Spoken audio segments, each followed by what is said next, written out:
ஓம் ஸ்ரீ ராம் கணபதியே வருக. ஓம் ஸ்ரீ ராம் கணபதியே வருக. ஓம் ராம் வருக. ஓம் ஸ்ரீ ராம் ராம் சுவாகா. ஓம் ஸ்ரீ நேற்ற ஹிருதயே சுவாகா.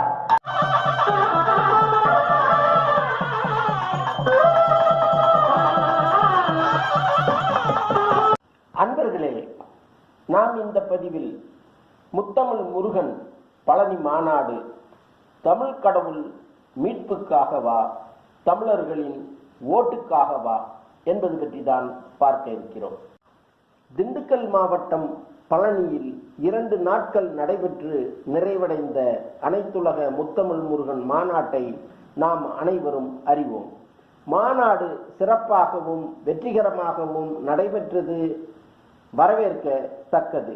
இந்த மாநாட்டை காணொளி முறையில் முதல் நாள் நிகழ்வை துவக்கி வைத்தவர் தமிழ்நாட்டு முதலமைச்சர் ஸ்டாலின் என்பதும் அனைவரும் அறிந்த செய்திதான்.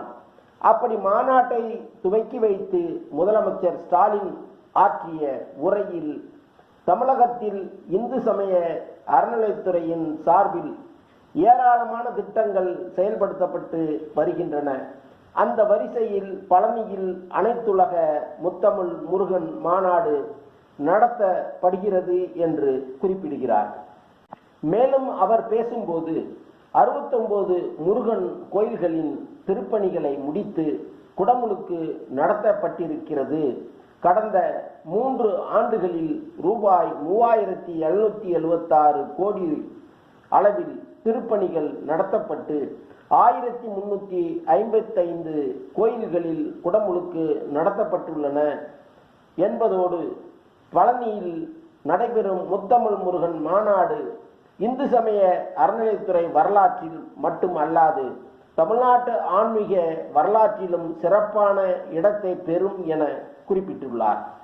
மேலும் அவர் தனது பேச்சின் முத்தாய்ப்பாக கோயில் வழிபாடுகளில் தமிழ் மொழி முதன்மை பெற வேண்டும், கோயில் கருவறைக்குள் மனிதர்களுக்கு இடையே பாகுபாடு காட்டாத சமத்துவம் நிலவ வேண்டும், அன்பால் உயிர்கள் ஒன்றாகும், அறத்தால் உலகம் நன்றாகும் என கூறி நிறைவு செய்கிறார்.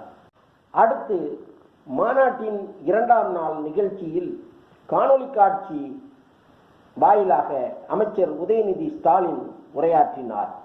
அப்போது அனைத்து சாதியினரையும் மகளிரையும் அர்ச்சகர் ஆக்கியவர் தான் நம்முடைய முதலமைச்சர். அன்னை தமிழில் அர்ச்சனை என்ற திட்டம் அனைத்து கோயில்களிலும் செயல்படுத்தப்பட்டு வருகிறது என்றார். இதற்கு இடையில் ஆன்மீகத்தை விடுத்து அரசியல் கிடையாது, அரசியலை விடுத்து ஆன்மீகம் கிடையாது என காந்தி கூறி சென்ற இவ்வரிகளை சுட்டிக்காட்டி தமிழகத்தில் அரசாங்கமே ஆன்மீக மாநாடு நடத்துவது தமிழகம் ஆன்மீகத்தின் பக்கம்தான் என்பதை காட்டுகிறது என்று தமிழக அரசை விமர்சிக்கும் விதமாக முன்னாள் ஆளுநர் தமிழிசை சவுந்தரராஜன் கூறினார். இந்நிலையில் நிறைவு பெற்ற மாநாட்டின் இறுதியில் அமைச்சர் சேகர்பாபு முன்னிலையில் 21 தீர்மானங்கள் நிறைவேற்றப்பட்டுள்ளன. அவற்றில் தமிழகத்தில் தொன்மையான முருகன் கோயில்களை தேர்வு செய்து திருப்பணி செய்ய வேண்டும், முருகன் கோயில்களில் பணியாற்றும் அர்ச்சகர்கள் பூசாரிகள் ஓதுவார்களை சிறப்பிக்கும் விதமாக ஆண்டுதோறும் அவர்களுக்கு விருது வழங்குவது, முருகப்பெருமானின் பெருமைகள் குறித்து கோயில் சார்பில் நடத்தப்படும் கல்லூரிகளில் ஆன்மீக பாடப்பிரிவுகளை ஏற்படுத்த அரசுக்கு பரிந்துரைப்பது, கோயில்களில் தமிழுக்கு முன்னுரிமை தரும் வகையில் தமிழ் மொழியால் குடமுழுக்கு மற்றும் வழிபாடு நடத்த நடவடிக்கை மேற்கொள்வது போன்றவை குறிப்பிடத்தக்கது.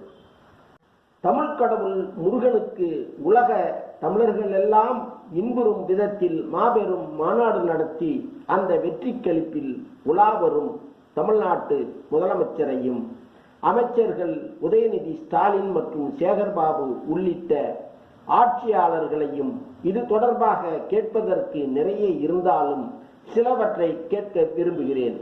முத்தமிழ் முருகன் மாநாடு அறநிலைத்துறை வரலாற்றிலும் தமிழ்நாட்டு ஆன்மீக வரலாற்றிலும் சிறப்பான இடத்தை பிடிக்கும் என்று சொல்லும் ஆட்சியாளர்களே, பழனி முருகன் கோயில் பூசகர்களாக இருந்த எங்கள் தமிழ் சொந்தங்களின் பறிக்கப்பட்ட வரலாற்று உரிமையை மீட்டு தருவீர்களா?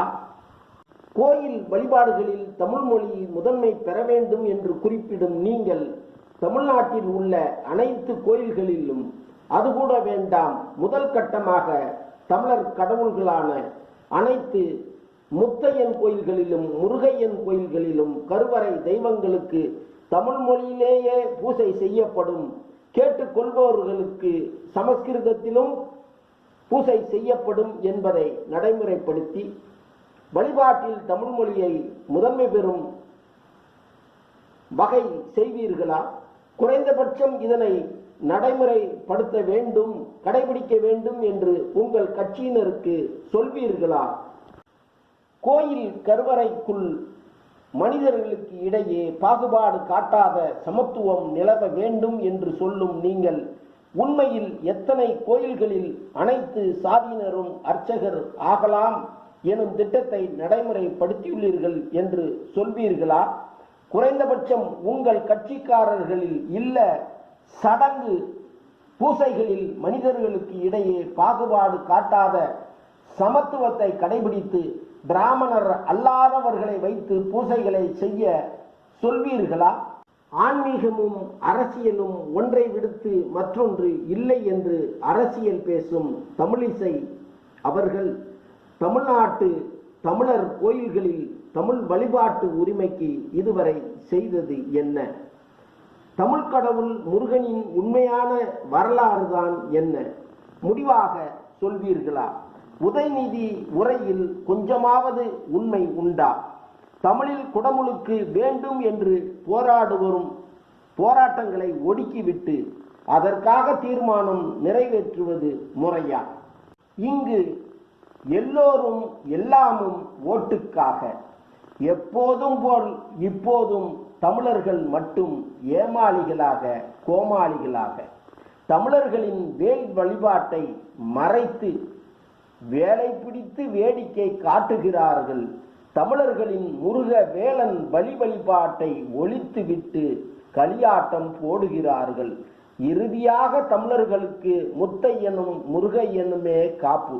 நன்றி. மீண்டும் ஒரு பதிவில் சந்திப்போம்.